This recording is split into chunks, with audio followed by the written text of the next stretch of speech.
Hi guys, it's me Lunar, welcome back to another episode of brand new console mods, the daily show where we cover the latest mods out for Skyrim Special Edition on PS4 and Xbox One. In today's video we have 7 mods again, as I like to get enough mods in the video each day so we can at least make it to the 5-minute mark on the video, so if the mods are a bit smaller I will add in extra mods. Today we have 7. Before we jump into this, can we reach our daily goal of 600 likes and 150 comments as always? It really does help me out, and with that out of the way, let's jump straight into mod number 1. Our first mod of the day is an interesting one called Hardcore Disable Crafting All.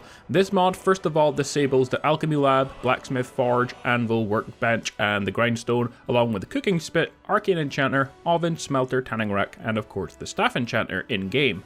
Why? Well, it's just simply to make the game more difficult, so if you're role-playing, it makes it more of a challenge. With all this stuff disabled, you are forced to simply rely on the items that you find in the game world in order to survive. So treasure, loot, and stuff from vendors, and that kind of thing. A fun idea, I think. I would also like to go with this mod some things that improve or add better loot in the game.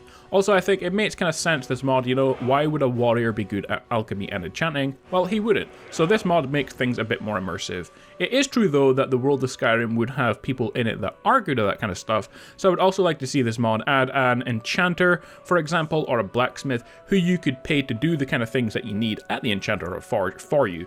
Would be a cool idea. Anyway, I still really like the mod as it is. Our next mod of the day is called Cats of Skyrim. First, a little background on the cats. Cultures all over Tamriel have long been amused by cats. These fuzzballs of amazing are known for their hunting prowess on farms by keeping pesky mice out of the food grains or a cuddle companion on those frigid Skyrim nights. When you travel through Skyrim, you will encounter cats all over. If you adopt children, they have a chance to bring home a kitty with them. Apothecary and general stores now have cats. Arcadia's Cauldron, Belethar General Goods, the Dark Brotherhood Sanctuary, Dawnguard Headquarters, Tel Mithrin Apothecary, the Hag's Cure, Lindrel Hall, Elgrim's Elixirs, Angeline's Aromatics, the White File, and Winterhold College all have cats in them. Player homes, well, all the player homes have cats in them as well. You can adopt loads of different kinds of cats, and they have loads of different names like Timber, Felix, Tefa, Morak, Mosley, Pepper, Tuck, and so on. There's loads more. There are also loads of cats in the wild, and they are near and about various farms and other locations. Selvius Farm, Falkreath, Rorikstead, Drelas Cottage, Riverwood, Pelagia Farm, Battlebarn Farm, and other places such as Windhelm, Solitude, and the Solitude Docks, Riften, Whiterun, they're all over the place. The cats and kittens in the mod will not perish. They are there to follow you faithfully no matter what spell or sword is slung your way, so they won't flee in battle like a horse, for example. Overall though, a cool mod if you're looking for cats around Skyrim.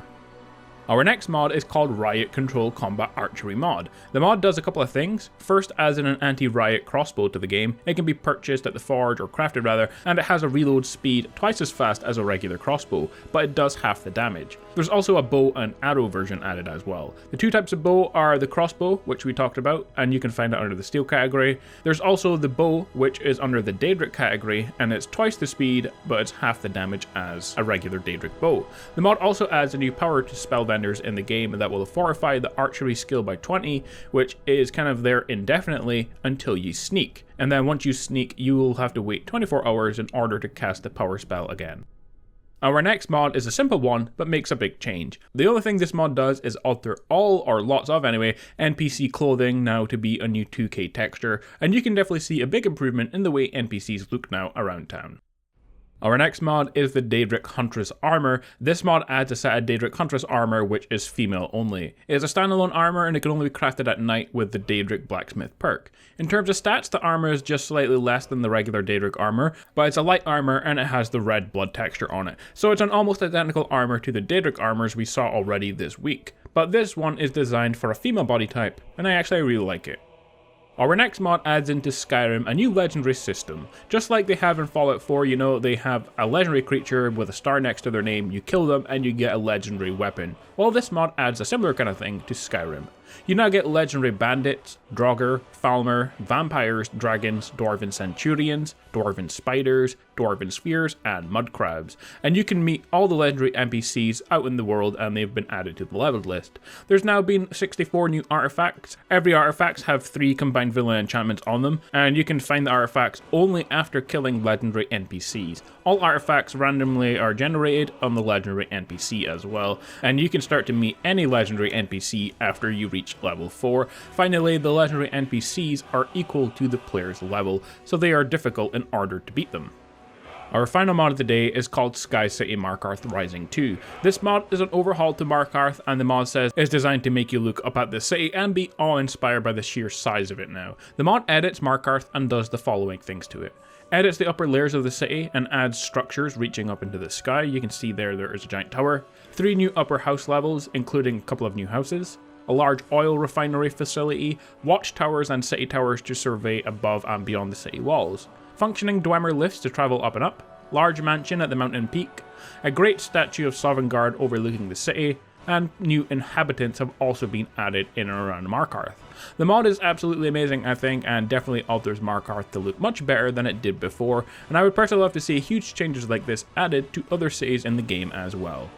Well guys, there we have it, 7 brand new console mods for you to download and check out for yourself if you like the sound of them in today's video. I know there haven't been too many good mods out lately, and pretty much all the mods I add into the videos are the only ones out, but hopefully things start to pick up again. Anyway, I want to thank all of you for watching, and I'll be back again very soon with more videos, including mods, guides, and news every single day. If you want to keep up to date with all my latest stuff, click on the subscription button on screen, and if you haven't done so yet, click the little bell thing next to the subscription button on my channel to join the notification squad. Also on screen, check out some cool links, including some amazing videos, the link to my second channel, and of course my Patreon, where you can support my content and help me break away from those YouTube ads. Follow me on Twitter to get the latest updates about upcoming videos every single day. You can also ask me any questions there, and I will try to answer them as quick as possible. Anyway guys, with all that being said, stay awesome, and I will see you all in the next video.